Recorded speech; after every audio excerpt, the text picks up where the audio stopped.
আজ বিগত 4 বছর আগে বাসা কোম্পানিতে আমি ইলেকট্রিক শর্টে এই যে আমার দুটি হাত চলে গেছে। এই দুটি হাত চলে যাওয়ার পরে আমার পরিবার নিয়ে অনেক কষ্টে কষ্টে দিন কাটাচ্ছি।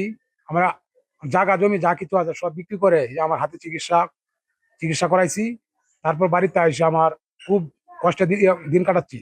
তারপর এই যে কলমাকান্দার সাংবাদিক আব্দুর রশিদ ভাই আমার ঘর নিয়ে একটা ভিডিও বানাইছিল। ওই video Bangladesh deputy speaker barrister Kaiser Kamal ভাই ভিডিও দেখে আমাকে একটি নতুন ঘর উপহার দিয়েছে। এতে আমার এলাকাবাসী, আমার পরিবার, আমি কি বলে যে কায়সার কামাল ভাইকে ধন্যবাদ জানাবো। ধন্যবাদ জানানোর ভাষা নাই। আমার ছেলে ঢাকা চাকরি করতো, খুব ভালো চলছি আমরা। অনেক চাকরি অ্যাক্সিডেন্টের পরে আমরা খুব কষ্টের দুর্যোগে দিন যাইতেছে। এবার দেখে কাউসার কামালে দেখে একটা ঘর দিছে তারা। আমরা খুশি হয়েছি।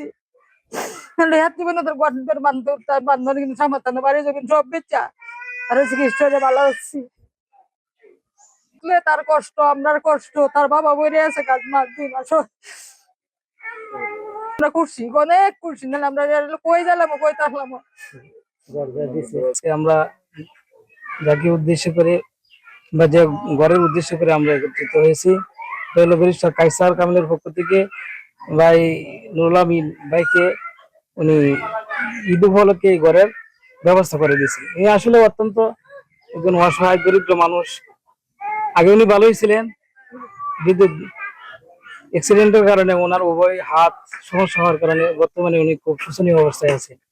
তো ব্যারিস্টার কায়সার কামালের পক্ষ থেকে এই ঘরটা আমি মনে করি উনি অত্যন্ত উপকৃত হয়েছেন।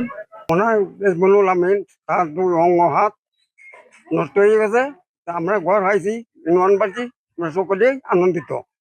ওনার পরিবার নিয়ে যদি সুখে ভাত খাইতে পারে আমরা আনন্দিত। কাউসার কামালে দিছে, খুব আমরা সুখী আনন্দ।